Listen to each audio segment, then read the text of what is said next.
completamente concatenado, está muy conectado con el anterior, porque tratar la ciencia nos lleva en buena medida a la figura de la propiedad intelectual.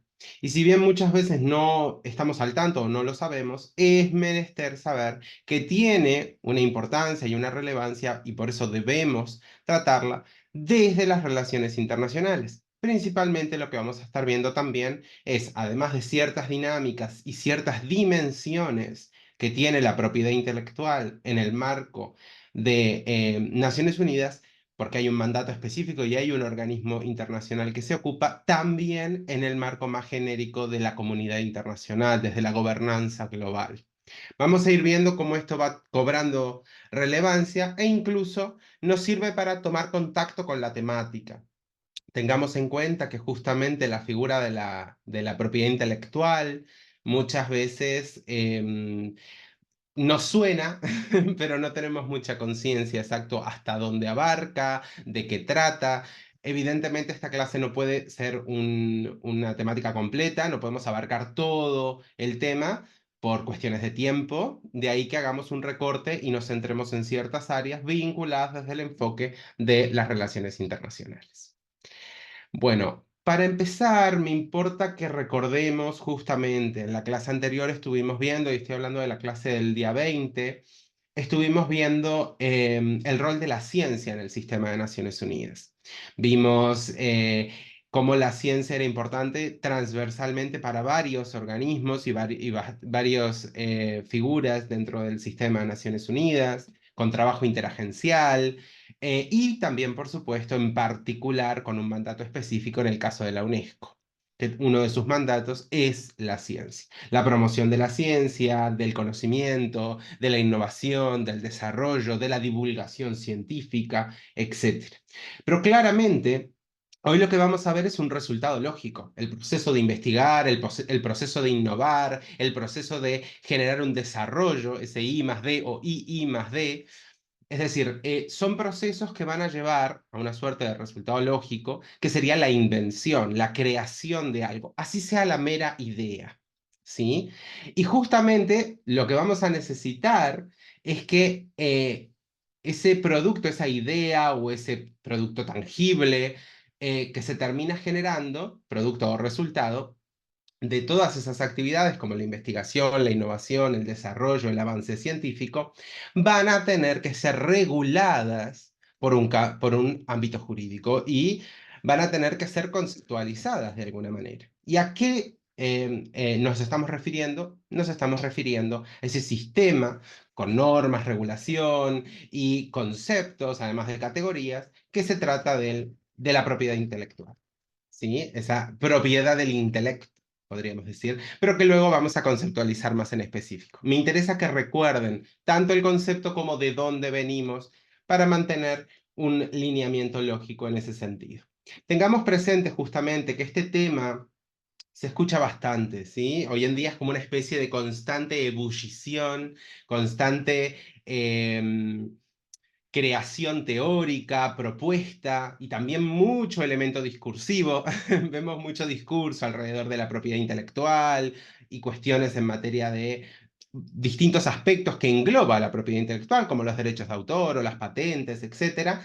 Pero lo que me importa es que tengan en cuenta de que no se trata de un tema nuevo per se, ¿sí? No es un aspecto o una temática reciente. De hecho, lo vamos a ver cuando estemos viendo instrumentos internacionales que son de larga data, algunos de los tratados madre, algunos de los tratados marco en estas temáticas, tratados internacionales que datan del 1800, 1800 avanzados, pero 1800, para que nos demos cuenta de que tampoco es una cuestión de hoy o exclusivamente contemporánea, sino que tiene una larga data y de ahí también la importancia de cómo lo que se va redimensionando es el impacto de estos avances y de estas mecánicas en esos vínculos, en esas relaciones entre sujetos relevantes de la comunidad internacional, ¿sí? Empresas transnacionales, organismos internacionales, países o naciones, etc. Además, es muy relevante que tengamos siempre presente que buena parte de este paneo, de este contacto con varias temáticas que venimos haciendo y en particular venimos como una suerte de saga o de continuidad con organizaciones que forman parte del sistema de Naciones Unidas, nos interesa ver ese fenómeno de la gobernanza global o de la gobernanza internacional desde esa visión institucional y complementarlo a nuestro análisis. ¿Sí? No solo es la cuestión económica para analizar las relaciones internacionales, o solo la diplomacia, o solo la política exterior, o solamente la figura geopolítica, no.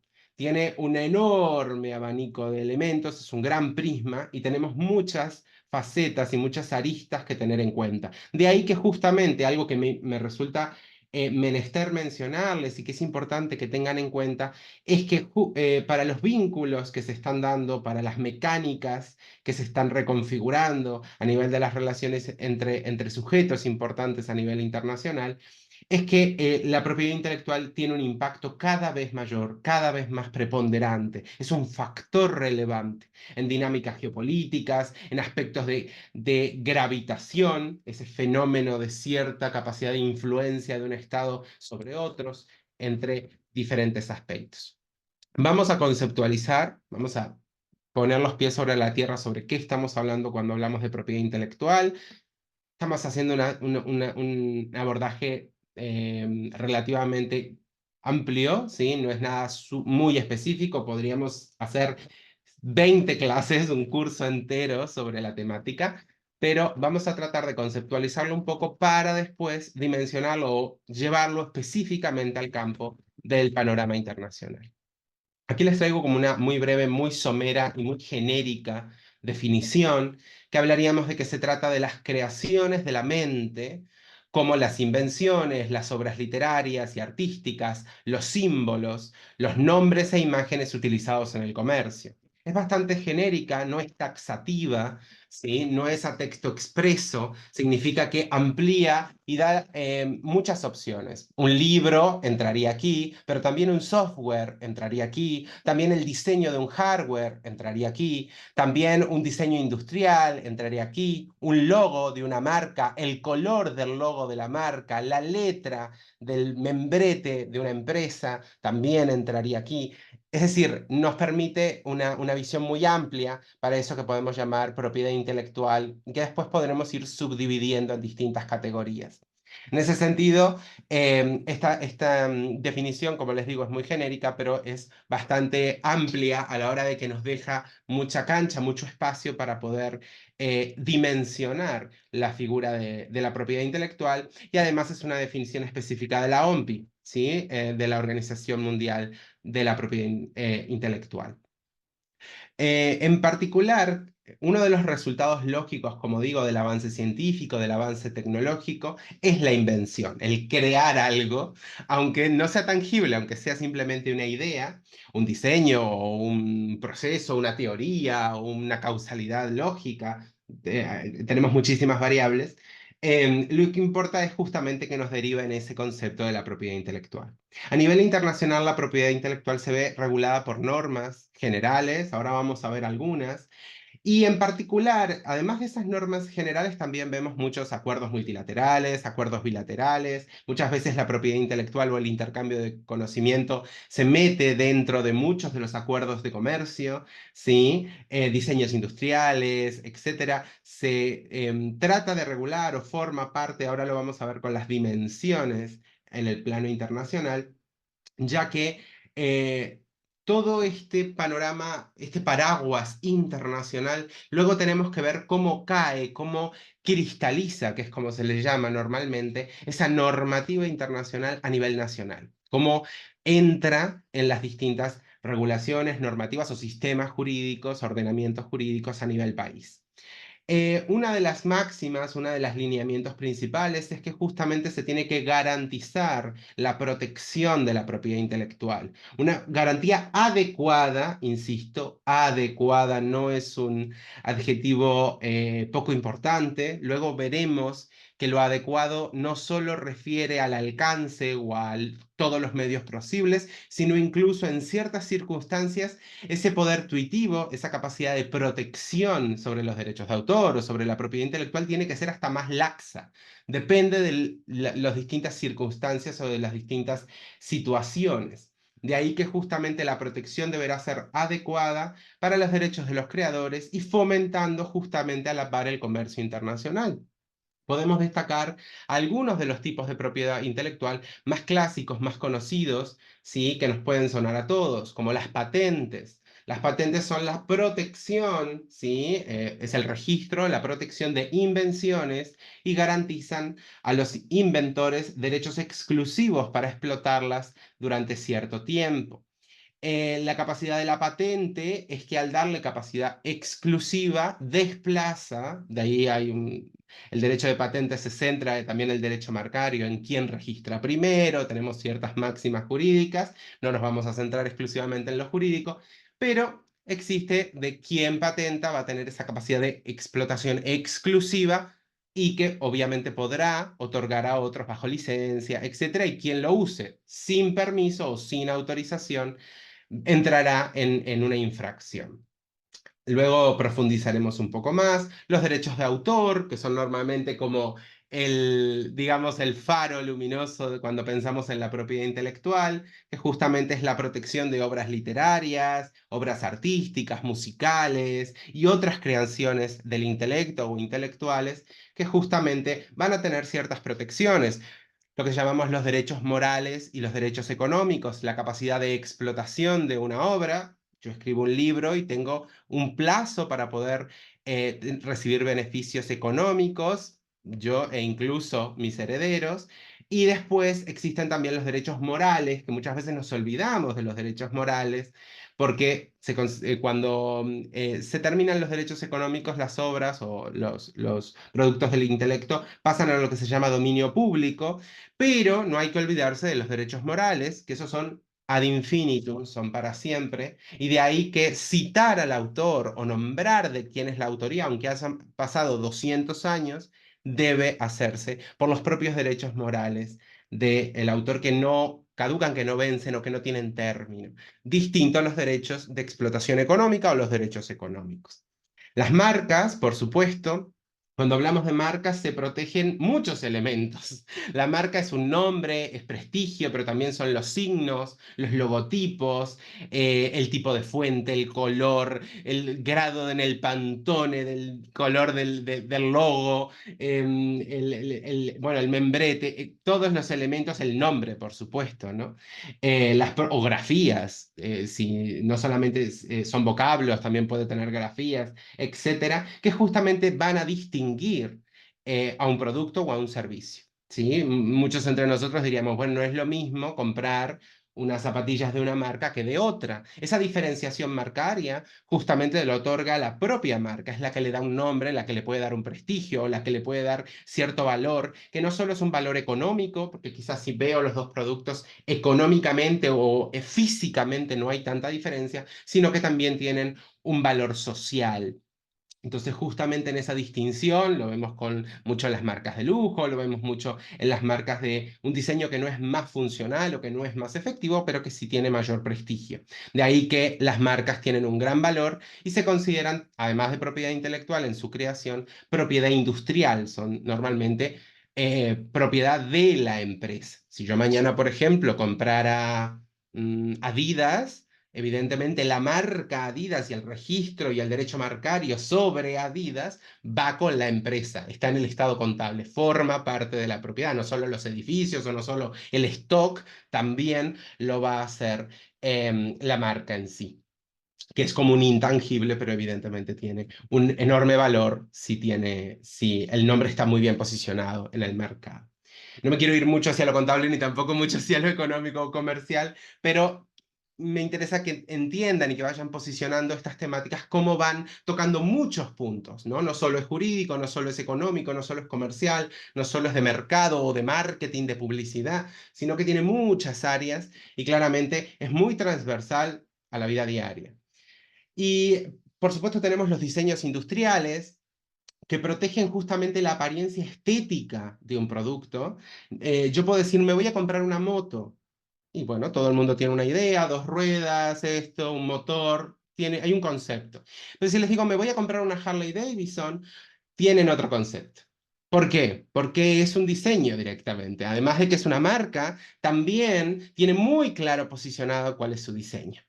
Entonces, saben que sí, es una moto, pero no es cualquier moto. Es una moto específica, yo voy sentado de otra manera, mis brazos van encima, tiene otro diseño. ¿Por qué? Porque es un diseño industrial. Si otra moto la copiara exactamente igual, estaría justamente incumpliendo normativa en materia de propiedad intelectual.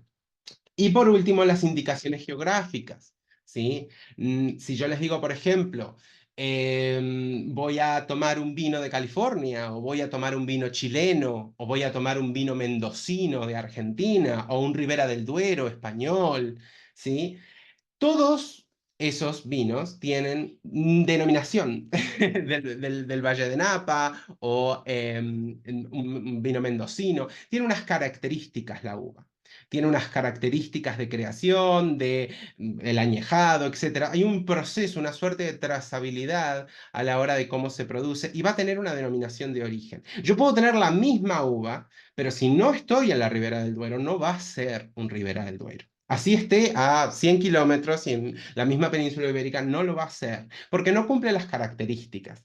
O, aunque sean los mismos elementos, no lo cumple. No es lo mismo un queso azul que un Roquefort.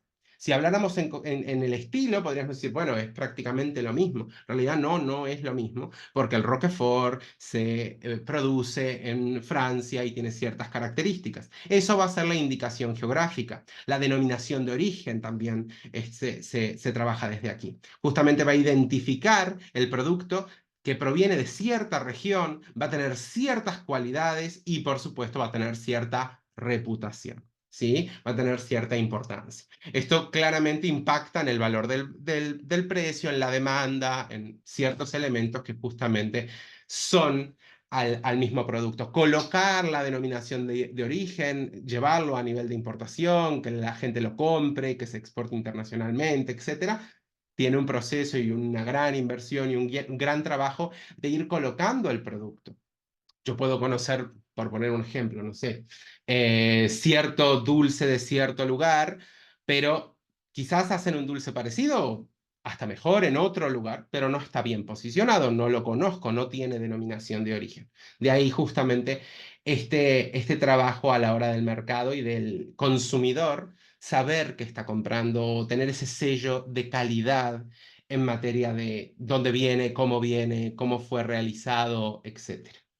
En este sentido, claramente el mandato específico, ahora hablando del sistema de Naciones Unidas, quien se ocupa de esto, y antes ya se los adelantaba, es la Organización Mundial de la Propiedad Intelectual, la OMPI comúnmente. Fue creada en el 67, como les digo, no es algo totalmente contemporáneo, no es de ayer, aunque parece que la propiedad intelectual es algo como muy actual o muy vinculado con la tecnología y con el avance científico, en realidad tiene larga data y de hecho vemos muchos instrumentos mucho más anteriores y justamente centra sus objetivos en promover la protección de la propiedad intelectual, justamente proteger, y recuerden, proteger adecuadamente, con un sistema equilibrado y accesible, tema no menor, porque a veces la protección, cuando es desmedida, lo que va a terminar haciendo es un sistema inequitativo de difícil acceso. Ya vamos a profundizar un poco, como toda organización internacional en el plano de Naciones Unidas, va a intentar y va a promover la cooperación internacional, intergubernamental, va a tratar de asegurar, va a tratar de promover políticas, leyes, de ahí que una de sus grandes máximas es tanto la producción específica y especializada de normativa, de regulación, como asegurar que se armonice, se unifiquen y se genere una uniformidad en materia de regulación en los distintos países. Porque uno de los grandes matices y de los grandes problemas en materia de propiedad intelectual es cuando yo tengo una patente y tengo una patente en México, pero no tengo una patente en Guatemala. Sí. Y para tener una patente en Guatemala tengo que seguir todo otro proceso, adaptándome al derecho guatemalteco, pero no tengo una patente en Arabia Saudita. Entonces sucede lo mismo. Cuando yo tengo que someterme a enormes diferencias y enorme variabilidad y burocracia de unos países a otros en materia de patentes, derechos de autor, marcas, etcétera, de propiedad intelectual, a la hora del registro, a la hora de la solicitud, a la hora de los derechos que me perciben los distintos procesos, justamente llevan a complejidades, procesos lentos, ineficacia, obstaculización. Entonces, incluso muchas veces vamos a ver cómo esto termina haciéndose por grandes corporaciones o grandes empresas y no lo pueden hacer pequeños o emergentes empresas o incluso pequeños inventores o personas que están en procesos de invención, de ideas, etcétera, no pueden hacerlo porque justamente no pueden cubrir todo esto y la OMPI lo que trata es de armonizar. Ahora vamos a ver un poco más cómo en el desarrollo de las distintas normas y lo que se llama los estándares internacionales. Los estándares, recuerden, es como una especie de piso mínimo donde yo uniformizo, genero un estándar, ¿sí? Una base mínima legal que lleva a criterios básicos de garantía, de protección, de duración, de cobertura, en particular en la propiedad intelectual. Es algo muy normal que lo vemos desde las organizaciones internacionales y que la idea es que justamente esos estándares sirvan de inspiración legislativa y cristalicen a nivel nacional, es decir, que sean tomados por los legisladores de los distintos estados y que estos ratifiquen y se vinculen con estas a nivel diplomático, firmando acuerdos, adhiriendo a tratados, etcétera, y que esto después además se convierta en norma nacional o ley, ¿sí? Distinto nivel acorde al sistema jurídico que corresponda o al ordenamiento jurídico. Entonces, en este sentido, lo que se busca justamente es la seguridad jurídica, que si yo importo mi producto, yo tenga esté amparado por los mismos derechos en materia de patentes, es decir, porque si tengo la patente en México y el producto surge en Estados Unidos, poder reclamar, dado que tengo una patente. Es un tema muy complejo en materia de jurisdicciones, en materia de competencia, en materia de dónde suceden los hechos de transgresión jurídica. Entonces es un tema complejo. Pero esto tiene una contracara. La protección, a veces cuando uno se pone muy protector de algo, lo que termina es afectando a otros. Entonces, entender el contexto actual es que proteger en exceso la propiedad intelectual termina siendo un perjuicio. Y ahí lo importante va a ser fomentar, la OMPI centra, o lo intenta al menos, fomentar el acceso equitativo al conocimiento, a la innovación y, por supuesto, proporcionar asistencia técnica y capacitación, tanto a nivel de los estados como de otros sujetos de relevancia internacional. Esto va a llevar justamente a un proceso de profesionalización en el área, especialización, alta capacidad técnica, además de, por supuesto, mejores estadísticas, monitoreo, conocimiento, datos, etcétera.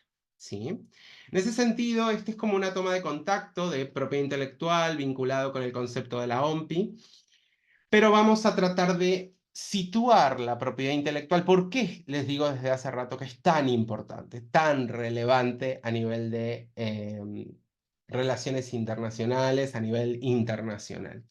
Porque podríamos decir, bueno, una marca no es tan importante, le importa a una empresa o le importa en el sector donde vende. No es tan así, en realidad es bastante más profundo y es bastante más amplio el impacto que tiene. De ahí la importancia de ser capaces de dimensionar, por eso se habla de dimensiones del sistema de la propiedad intelectual, porque ya se considera un sistema, no simplemente una mera subrama o una subrama jurídica, sino todo un sistema, y entender cómo juega justamente un papel fundamental en las relaciones internacionales, ya que afecta muchas áreas.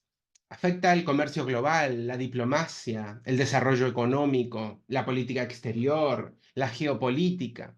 De esta manera podemos decir que se trata de un factor, es un factor de análisis. Cuando estamos analizando la coyuntura de una región, o estamos haciendo un análisis de tres pilares, o estamos haciendo un análisis de coyuntura, por ejemplo, de un país o de un conflicto, de un evento internacional, no podemos dejar de lado ciertos elementos en materia de propiedad intelectual y de cómo se presentan los elementos que estamos estudiando, ¿sí? Sea a nivel local, nacional, a nivel internacional, regional, subregional, etc. En ese sentido, es un factor crucial en materia de cooperación. Va a ser muy importante medir, de hecho, se puede medir la cooperación internacional en materia justamente de intercambio de conocimiento o de obstaculización en materia de conocimiento o de propiedad intelectual. Cuando vemos que la cooperación es efectiva, es fluida, es eficiente, hay un buen intercambio, tiene una lectura, y cuando justamente se obstaculiza, se compite, se rivaliza, es totalmente diferente. Entonces, eso va a impactar mucho. De ahí que justamente esa cooperación en materia de propiedad intelectual puede servir incluso como indicador para cuando vemos un impacto positivo o negativo en la cooperación. Siendo así que justamente podemos enmarcar varias dimensiones. Aquí les traigo principalmente para que puedan tomar contacto la dimensión económica. Es la que más podemos ver, la que más podemos pensar. Porque enseguida la propiedad intelectual la llevamos como al comercio o al área de mercantil, entonces es la que más solemos entender o conceptualizar. Claramente estamos hablando de regular, estandarizar, abordar cuestiones de acceso y de uso de la tecnología, de las innovaciones, el desarrollo, la investigación y las marcas en el comercio mundial. No solo a nivel nacional, sino recuerden que estamos desde una visión más macro. Las patentes, las marcas, los derechos de autor son elementos clave de los mercados globales. Si les hablaba antes de Harley Davidson, no está solamente en Estados Unidos o solamente en Europa, está en el mundo. Entonces uno tiene que saber cómo se han posicionado, cuál es esa figura marcaria, cómo proteger las características de esa empresa. Es algo que se ha ido con la expansión y los procesos de globalización de los mercados. Ha ido aparejado claramente la figura de la propiedad intelectual, porque no olvidemos que muchas de las propiedades industriales componen o son parte de justamente la propiedad intelectual. Entonces, en ese sentido, es clave entender cómo la propiedad intelectual, muchos de sus elementos, impactan directamente y condicionan cadenas productivas, cadenas de valor, desarrollo industrial y comercial, avance tecnológico, capital intelectual, cómo van variando los procesos de optimización. Tan solo, por ejemplo, pensemos en la patente de un diseño de una máquina que en vez de hacer, supongamos, 10 pares de zapatillas por hora, en vez de hacer 10 pares de zapatillas por hora, hace 50. Es un proceso de optimización. Mayor velocidad, mayor impacto. La empresa que lo tiene claramente va a producir más rápido, va a producir más. Me interesa proteger ese conocimiento, me interesa mantener esa diferencia, esa capacidad, ese aumento de valor en la cadena. Entonces, esos elementos impactan muchísimo en los sectores mercantiles y en la dimensión económica. De ahí que claramente la economía mundial y por extensión los negocios internacionales, los mercados globales y el comercio internacional están íntimamente relacionados con la propiedad intelectual y todas sus regulaciones y aspectos. Pero no se queda solo en la economía, también lo vemos en la dimensión diplomática y política. Las relaciones diplomáticas, las negociaciones y el establecimiento de acuerdos bilaterales, multilaterales.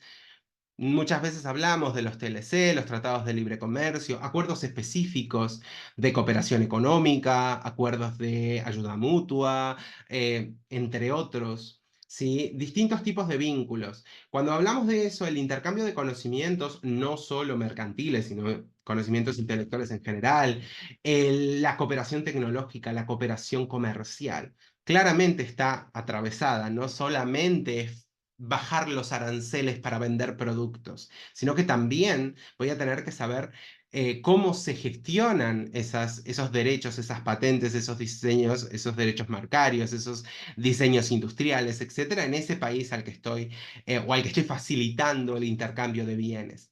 Entonces, en ese sentido, justamente van a verse muy atravesados por la propiedad intelectual. De ahí que las inversiones extranjeras, la transferencia de tecnología, los flujos comerciales, entre otros muchos ámbitos, se ven muy vinculados. Pero pareciera que sigo hablando de lo económico, pero estoy hablando de cuando esto está en la etapa previa, cuando se está negociando, cuando se está gestionando, cuando se está mirando desde más arriba, a nivel gubernamental o a nivel político para permitir un marco que justamente facilite esos intercambios.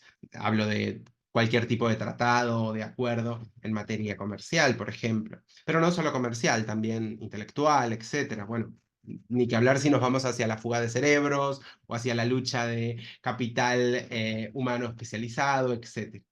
Claramente, la figura de la propiedad intelectual va a tener dos caras, podríamos decir que es bifronte. Por un lado, una esfera o una cara es la individual, la de cada país. Cómo se proyecta un país, que como sabemos lo solemos denominar bajo el concepto de la política exterior, cómo se proyecta ese país hacia el mundo en materia de propiedad intelectual. Un país permisivo, que admite, que está concientizado en los estándares internacionales de política de propiedad intelectual o no, viceversa o incluso un país que justamente es pionero en todo un sector en materia de patentes, por ejemplo. Bueno, cómo va a proyectarse en estas temáticas, eso va a impactar claramente en las negociaciones y en sus vínculos. Y a la hora de entender justamente esa esfera exterior, ya no individual, sino colectiva, que sería justamente esa interacción con otros sujetos, sujetos relevantes, ¿no? Hablo de empresas, hablo de otros estados, hablo de organismos internacionales que justamente se van a dar en esos vínculos de la comunidad internacional y vínculos de las relaciones internacionales, y estoy hablando de la diplomacia. ¿Sí? Entonces, en realidad tiene las dos caras y hay que tratar de encontrar un balance de cómo se da. Tenemos países que son muy cerrados o muy restrictivos, que justamente son muy celosos, por decirlo de alguna manera, o recelosos de la propiedad intelectual. Tenemos otros países que tienen otras visiones. Entonces, justamente como esto conjuga, va a ser muy importante a la hora de la cooperación y a la hora de la gestión en la configuración de las relaciones internacionales. Esto va a desembocar justamente en alcanzar o en no alcanzar acuerdos. Quizás el acuerdo era perfecto, los montos estaban bien, los elementos de importación, los acuerdos en materia arancelaria o las facilidades en transporte internacional eran muy buenos, pero las tensiones geopolíticas, los fenómenos en materia de cómo se gestiona el concepto de la propiedad intelectual puede derribar un acuerdo perfectamente. Entonces es un tema que hay que tener en cuenta, ¿sí? Este elemento, como ya se habrán dado cuenta, y les remito a las clases sobre desafíos globales y guerras híbridas, la propiedad intelectual ha pasado a ser claramente, en muchas ocasiones, una suerte de arma arrojadiza en varias de las guerras híbridas. Sí, el tener un mayor conocimiento, mayor nivel o mayor control sobre ciertos elementos que son claves para las cadenas productivas o para el comercio, se ha convertido en muchos casos en un método, una táctica no convencional de presión, de boicot, de control, de monopolización, etcétera. Y justamente aquí vemos distintos modelos de diplomacia. Les remito, cuando dimos la clase de diplomacia clásica y otras diplomacias, que vimos varias, ahí también, por supuesto, podemos conceptualizar la diplomacia científica La diplomacia cultural, centrada sobre todo en los elementos culturales, en los conocimientos, en los elementos académicos, pero por supuesto también la diplomacia de la innovación, la diplomacia, perdón, la geopolítica tecnológica, ¿sí? No nos olvidemos que la gravitación puede ser elementos de influencia diferentes, no solo es el dinero, no solo es el país más rico, sino también es el país con mayor presencia, es el país que tiene mayor influencia en una región, es el país que puede tener mayor capacidad tecnológica, ser un gigante biotecnológico sin ser un gigante, porque puede no ser gigante el país, no va a ser poco importante, al contrario, va a tener una gran relevancia. A veces nos va a costar entender por qué no tiene un gran ejército, no es un gran país, no es el más importante de su región. A pesar de eso puede ser pionero, puede ser buque insignia de ciertos sectores en materia de desarrollo o de avance científico, y eso va a ser muy importante, especialmente cuando ese sector se relocaliza o toma nueva prioridad en base a ciertas dinámicas contemporáneas. Justamente va a condicionar mucho las gravitaciones en el escenario multipolar actual. ¿Sí? Y por último, la dimensión social. Aquí hablo también de la justicia social o de la justicia global, el acceso al conocimiento, al avance, al desarrollo y a la innovación, viene aparejado al acceso a los productos esenciales, ¿sí?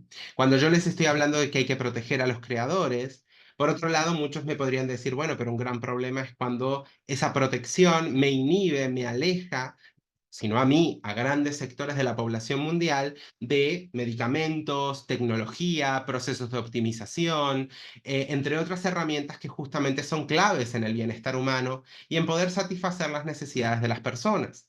Aquí entra un punto complejo en materia de regulación, y es que la normativa debe proteger la propiedad intelectual, pero tengo un poco de tormenta, disculpen si sienten los truenos. Justamente la propiedad intelectual y a su vez a sus creadores, pero, como les decía antes, la protección tiene que ser adecuada. Esa protección no tiene que ser tan excesiva, y ahí es donde entra el gran problema y una de las grandes críticas a la OMPI, y es que no puede ser tan excesiva que inhiba o que deje o que obstaculice el acceso equitativo por otros sectores, con menor ventaja o sectores vulnerables. Hablo de países en vías de desarrollo, zonas empobrecidas, etcétera. ¿Sí? No debe ser un desequilibrio.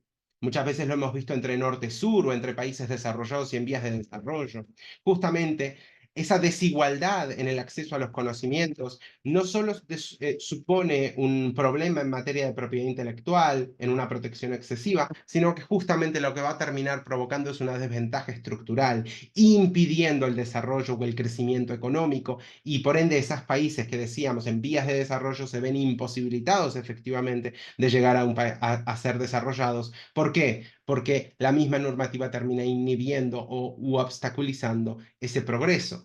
De ahí que la propiedad intelectual tiene también esa necesidad de equilibrio. No solo es proteger, sino es proteger de forma adecuada, justa, sin que impida un acceso equitativo y un acceso equilibrado, por decirlo de alguna manera. Por eso hay que tener muy presente el contexto. En algunos casos la protección va a ser mucho más grande, y en otros casos o en ciertas circunstancias va a tener que ser más laxa. Incluso va a tener que ser más simplificada para adaptarse a esa coyuntura. ¿Sí? De ahí que justamente vamos a verlo más adelante, cuestiones de conocimientos tradicionales, contextos locales, situaciones de emergencia, va a ser muy importante para estas dimensiones. No sé si tenemos algún comentario, alguna pregunta. Trato de abarcar, es mucho contenido. Me interesa que tengan una mirada general, ¿sí? Que puedan implementar el fenómeno y la categoría de la propiedad intelectual a sus análisis en las relaciones internacionales, en la comprensión de los eventos mundiales y de los eventos globales. Pero es un tema muy grande, ¿sí? Tengámoslo en cuenta. No sé si tenemos algún comentario o algo, Leonardo. Tú me Sí, avisas. tenemos al señor Artemio. Artemio, por favor, adelante. Perfecto, adelante. Oh, buenas tardes, profesor. Buenas tardes. Buenas tardes, compañeros desde Lima, Perú. Sinceramente es un tema que interesante, ¿no? De saber prácticamente de lo que ocurre en el mundo globalizado. Por ejemplo, para el caso de Perú y Chile y los países de Sudáfrica que están produciendo cobre por la transición energética, se tiene una necesidad brutal de cobre y litio.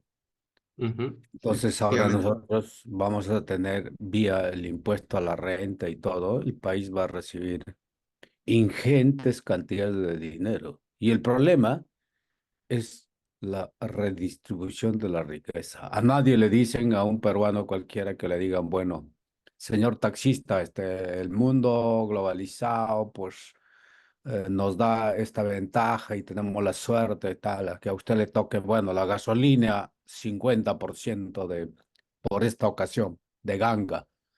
Entonces, igualmente está pasando, por ejemplo, con la agroexportación, ¿no? O sea, Perú está posicionándose bien, comparando en el pasado, pues era un desconocido en el mundo, ¿no? Ahora ya exportamos varios productos a la Comunidad Europea, al Asia, y al campesino puede ir digamos, a recibir buen dinero. Pero ¿qué ocurre? Pues El intermediario.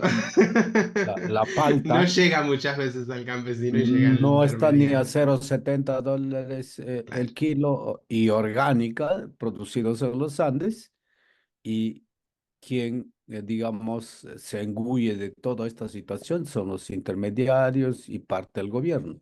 Entonces, Claro. es la misma dinámica y la misma lucha que dijo Carlos Marx, ¿no? Que el problema es de la redistribución de la riqueza. Solamente estamos hablando luego de casi 150 años más moderno, ¿no? Entonces, Ya, se me realmente, va un poco, es un poco amplio, agradezco igual lo que me planteas, Artemio, está muy vinculado, claro. El avance científico a veces orienta hacia ciertas prioridades. Por ejemplo, Artemio nos trae la figura del litio. Lo escucharán todos. Todos tenemos que el celular, que la enorme cantidad de baterías tienen litio. Entonces, ¿qué se necesita? Litio.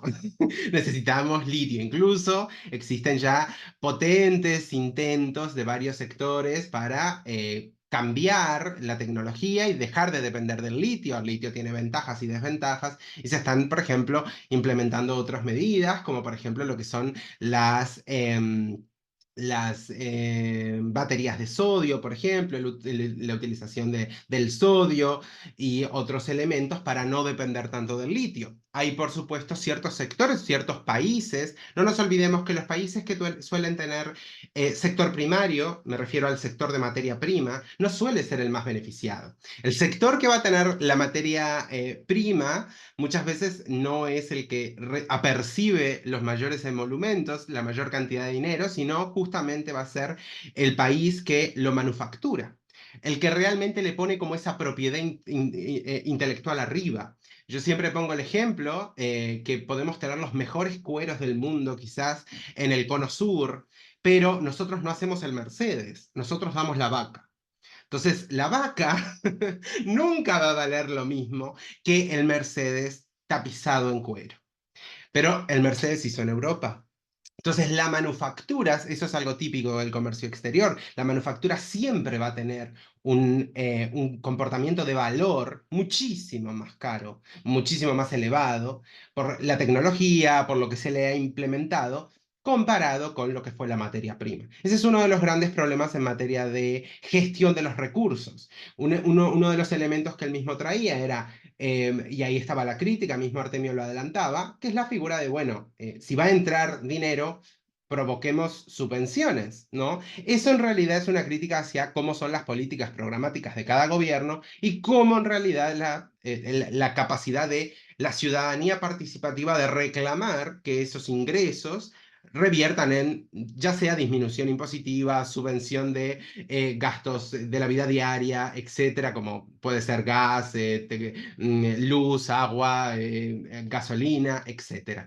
Eso se nos va un poquito de tema, igual lo agradezco porque muestra justamente lo que Artemio nos trae es cómo esto es mucho más transversal y tiene un impacto mucho más grande. Pero no nos quedamos solo con la propiedad intelectual, sino que si seguimos caminando podemos llegar a casi cualquier lado. Es un muy buen ejemplo el que nos trae para ese tema, ¿no? Pero bueno, lo importante en ese sentido, y siguiendo lo que planteaba Artemio, es que justamente cómo garantizar ciertos elementos. Él decía, Perú está muy bien posicionado en la agroexportación. Sí, pero ¿estamos posicionándolo bien? Yo, por ejemplo, si digo café colombiano, no es lo mismo que decir café de otra región del mundo. ¿Por qué? Porque se ha posicionado.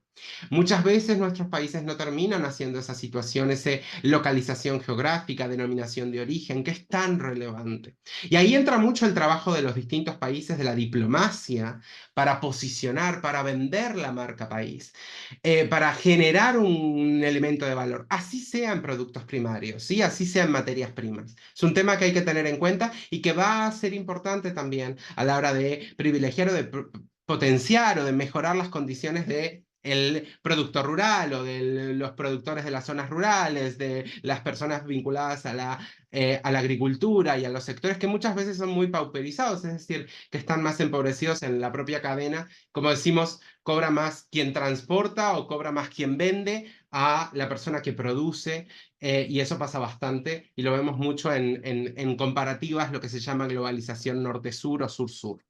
Creo que tenemos una mano levantada y algún comentario más. Sí, tomé adelante.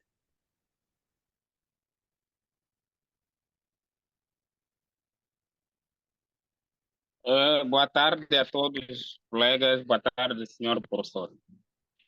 Na verdade, que o colega que me acede a Trêmula com Leon, é muito importante mesmo esse tema. Mas a minha preocupação mais ponderante, nós sabemos de que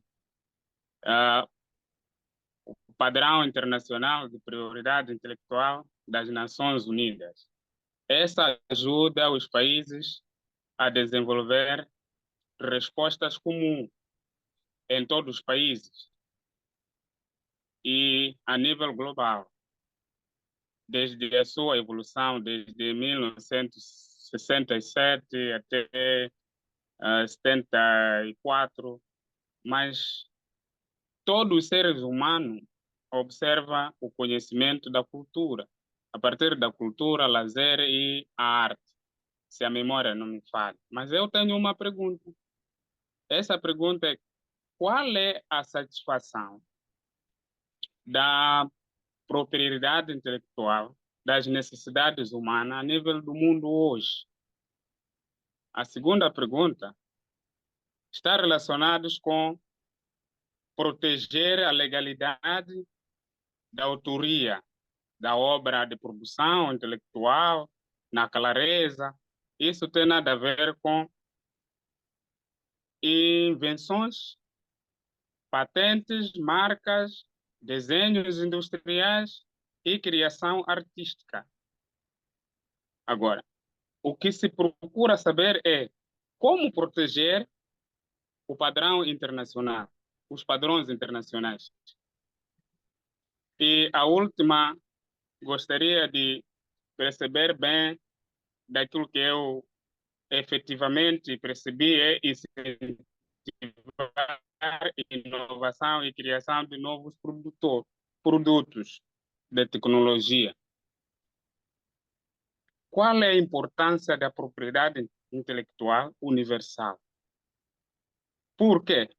Porque não temos condições nos outros países favoráveis, quase em todos os continentes. Há de haver desequilíbrio nos países. E como é que nós vamos considerar essa importância? Muito obrigado pela paciência. Por favor. Bueno, claramente uno de los elementos que trae Tomé es una de las grandes complejidades que tiene el sistema de Naciones Unidas y en particular la Organización Mundial de la Propiedad Intelectual. Y es cómo alcanzar ese equilibrio, por un lado, de proteger la propiedad intelectual. Me decías, ¿para qué sirve? ¿O por qué una propiedad intelectual universal? Primero porque si cualquiera, es decir, si yo invento algo y no tiene ninguna protección, no tiene valor, porque vivimos en un mundo que las cosas tienen que tener valor. Si lo que yo creo, o porque no nos olvidemos que el pensar, por decirlo de alguna manera, el innovar, el investigar, es un trabajo, es es un dedicar tiempo a algo. Entonces, si eso no tuviera ningún valor, ninguna protección, fuera fácilmente copiable, por decirlo en palabras mundanas o muy simples, eso llevaría a un perdón, desincentivar, ¿sí? Quitar interés, quitar incentivo a los procesos de creación. Se ha demostrado que cuanto menos eficaz es la regulación en propiedad intelectual, más lleva a que bajan los niveles de innovación. Si yo no tengo un marco que me proteja, yo no publico, yo no expongo, yo no profundizo en el desarrollo, en la innovación. Y por otro lado, sabemos que la innovación, el desarrollo, el avance científico y la tecnología son motores cruciales en el avance, en el crecimiento económico, pero también social. Esto no solo es económico. Entonces, por un lado, necesito proteger los derechos que generen un marco como una especie de ambiente, una especie de escenario propicio para seguir generando un ámbito. Es como le doy derechos al trabajador y el trabajador sabe que va a cobrar al final de mes. Si un trabajador no supiera que va a cobrar, evidentemente no supiera que tiene derechos, no supiera nada, estuviera en plena incertidumbre, mucha gente no trabajaría. Esto sucede igual. Mucha gente no inventaría, por decirlo de alguna manera, justamente si no tiene un marco que lo proteja o que tenga cierta capacidad tuitiva. La contracara de esto es cuando la protección es excesiva.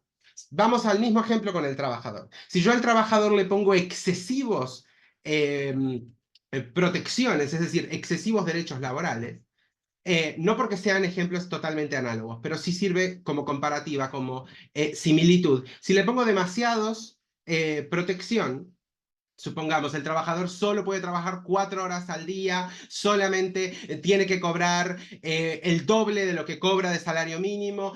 Yo subo demasiado, lo que se llama el sobrepujamiento de los derechos laborales. Si lo subo demasiado, ¿qué van a hacer las empresas? Van a contratar menos.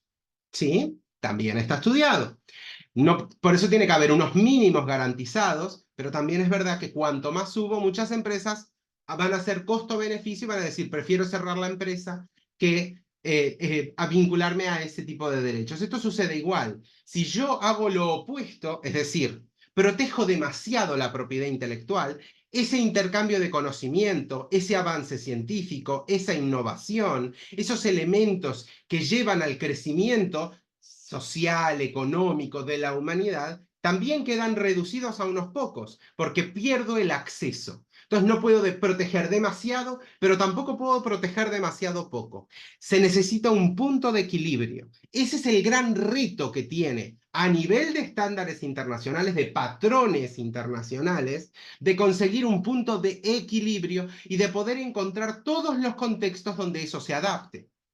¿Sí? Ahí justamente Tomé nos trae ese punto de cuestión, ¿no? Cómo justo encontrar el equilibrio y el punto de unión entre no desproteger o no vulnerar los derechos de los autores o de los creadores, pero por otro lado tampoco vulnerar los derechos del resto de la humanidad en materia de satisfacción, de dignidad, ¿sí? Porque tenemos regiones del mundo que tienen patentes en medicamentos y regiones del mundo con personas que se mueren por no acceder a esos medicamentos.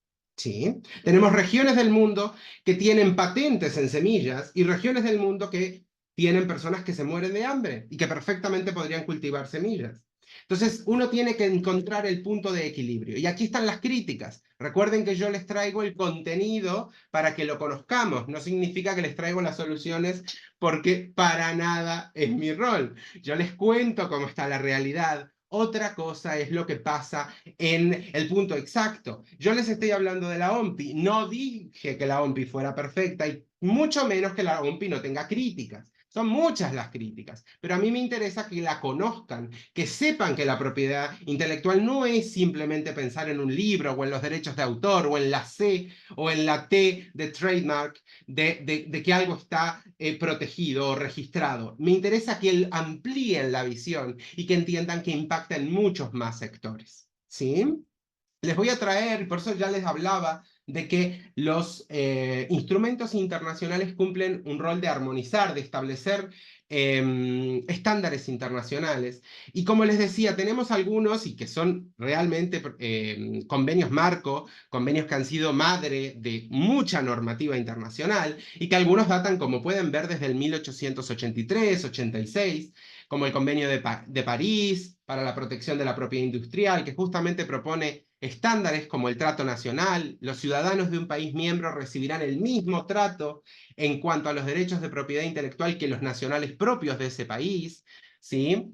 La prioridad de la patente. Los solicitantes de patente tienen prioridad en la presentación de las solicitudes 12 meses posteriores a la primera solicitud, conservando la fecha y la prioridad de la primera. Lo que les decía antes, yo registro en México, ¿y qué pasa cuando quiero registrar en Guatemala? Pasaron 2 meses, pierdo ese derecho, registro a otra persona y pierdo el derecho. No, voy a tener guardado el derecho. ¿Sí? Son reglas básicas de reconocimiento y de protección de propiedad industrial. ¿Sí? El convenio de Berna, muy importante para la protección de obras literarias y artísticas, es uno de los de lo que se llama las normas madre o marco en materia de derechos de autor. Justamente establece estándares sobre los derechos de autor, como el derecho automático, ¿sí? Por ejemplo, el autor de la obra será autor sin necesidad de registro. Los derechos morales son por el mero hecho de haber hecho la obra, no necesita el registro, es lo que se llama derecho automático. También se garantiza la protección mínima, los derechos de autor durante la vida del autor, más 50 años para la explotación económica, algo que ha variado mucho. La Unión Europea lo tiene en 70 años, Estados Unidos, con la ley de Mickey Mouse, lo extendió más todavía. Pero recuerden, lo que después pasaría a ser ya no explotación exclusiva o económica del producto, sino, por ejemplo, el Quijote es de todos, ¿sí? Es patrimonio de la humanidad. Siempre será moralmente de Cervantes, pero el Quijote es de todos, no está sometido a explotación exclusiva económica ni de Cervantes, por supuesto, ni de sus herederos, ni de sus sucesores, ¿sí? Porque ha pasado el tiempo y por ende el derecho se ha terminado, y eso pasa con muchas obras, ¿no? Los tratados de cooperación en materias de patentes de los años 70, con estándares en materia de solicitud internacional unificada, eso permite presentar una solicitud y que me abarque muchos países. Es una solicitud incluso que ha llegado a ser reconocida por casi 150 países. Eso amplía, genera certidumbre jurídica o seguridad, un examen preliminar internacional. Eso me permite ver si lo que yo quiero patentar no está patentado en otro lugar. ¿Sí? Procesos de informe, de búsqueda preliminar, porque quizás yo creo que me inventé algo y en realidad ya lo hizo otra persona en Dinamarca, ¿sí? Entonces tengo que poder comprobar, tengo que poder ver si eso también ya fue realizado. Y poder analizarlo y poder tener criterios similares para comparar si se trata de lo mismo o es muy parecido. Hay criterios, ¿no? E incluso una ventana temporal, antes les hablaba de 12 meses para la solicitud de patente desde el primer registro y se amplía en el 70 hasta 30 meses. El Tratado de Singapur sobre Derecho Marcario del 2006 establece un marco internacional armonizado para el registro de marcas, mejorando la administración y los procedimientos para la protección de marcas a nivel global. Se simplifican procedimientos de solicitud, de renovación, de modificación de registros marcarios.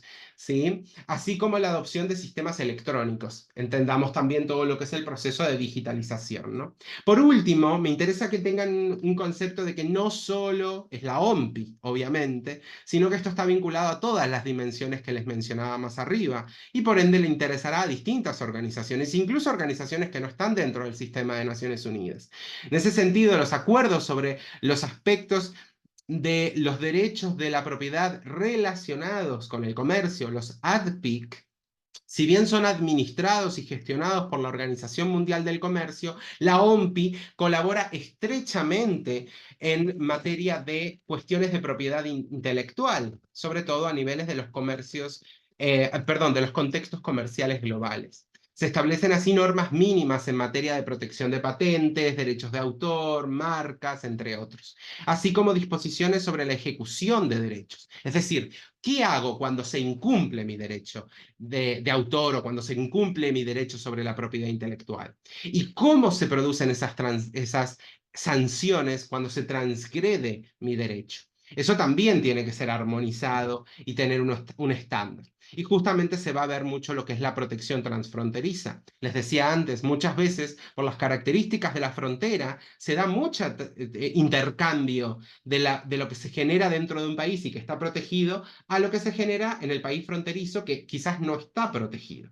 No tiene el mismo alcance esa propiedad intelectual y bueno, la protección transfronteriza se va a promover bastante. Incluso justamente la implementación de ciertos registros estandarizados, como el sistema de Madrid para el registro internacional de marcas o el sistema de La Haya para el registro de diseños industriales. Esto lleva a mostrar ese concepto de estandarización que les decía antes, que es clave para la visión de la OMPI.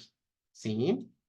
Como les digo, esto nos lleva a un escenario muy amplio, pero me interesa que tengan dos visiones en cuenta. Por un lado va a ser la coyuntura actual, vamos a seguir seguramente en las próximas clases ampliando, porque por cuestiones de tiempo es un tema muy jugoso, muy actual, y no nos va a dar tiempo para poder terminar, pero vamos a continuar. Por un lado, la coyuntura actual del sistema de la propiedad intelectual, ¿sí? Vamos a tener que entender de qué estamos hablando y cómo impactan las relaciones internacionales. Cuando yo les hablo de guerra de patentes, ¿qué situación se da? ¿Cómo se posicionan los estados, las empresas transnacionales? Cuando les hablo, por ejemplo, de la ingeniería inversa, ese proceso de desarme de un producto para poder rehacerlo, reproducirlo, revenderlo, cambiarlo ligeramente, porque puede ser incluso un proceso que no es necesariamente ilegal. Incluso muchas veces ha sido democratizador, ha sido facilitador en el acceso, ¿sí? Vamos a profundizar en algunos ejemplos. En ingeniería inversa, por ejemplo, tenemos el ejemplo de las PC. Las PC era exclusiva y monopólicamente de IBM. El concepto de computadora, el concepto de personal computer. Pero Compaq hizo la marca Compaq, hizo ingeniería inversa y generó un clon, lo que se llama un proceso de clon, similar, parecido, no incumplía la norma y de hecho habilitó, desmonopolizó el mercado de las PC.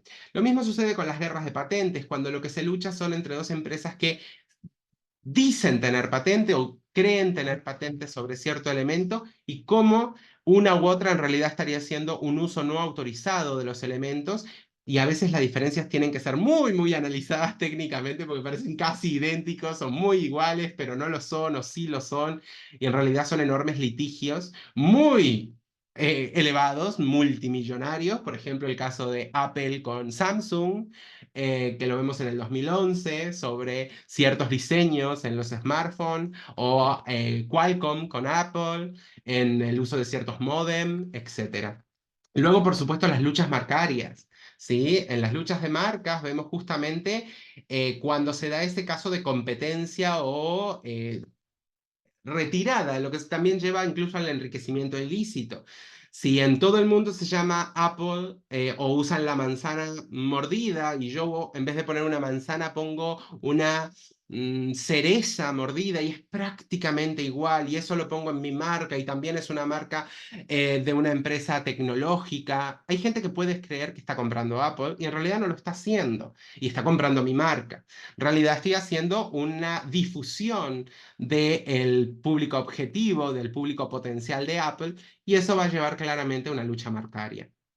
Un caso muy sonado que se dio entre el 2001 y el 2013, de hecho, Starbucks lo perdió, fue Starbucks contra Charbucks, que no tienen nada que ver como sector, uno se dedica a los cafés, el otro es otro tipo de sector, no era lo mismo, pero podía confundir el nombre. Starbucks, Charbucks podía parecer, y Starbucks se puso muy receloso ante la posibilidad de perder público o que le asociaran con una marca diferente, que le asociaran con otro tipo de producto al ser una marca global, y demandó. Si bien perdió el proceso, perdió el proceso jurisdiccional, es muy importante ver cómo en las luchas marcarias lo que se intenta es evitar la confusión, evitar la pérdida de prestigio, etc. Claramente yo no he metido nada de de todo lo que es el campo de los bienes informáticos. Estoy hablando de nombres de dominio, .com, .es, .it, .cl, .cn,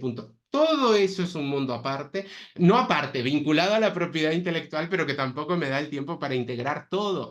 También tenemos todo lo que es el software, todos los programas inteligentes, todos los elementos, ni hablar de la IA, ni hablar de otros elementos que también estamos hablando de incorporar a distintos elementos y sectores y que forman parte de la propiedad intelectual, es decir, código, etc.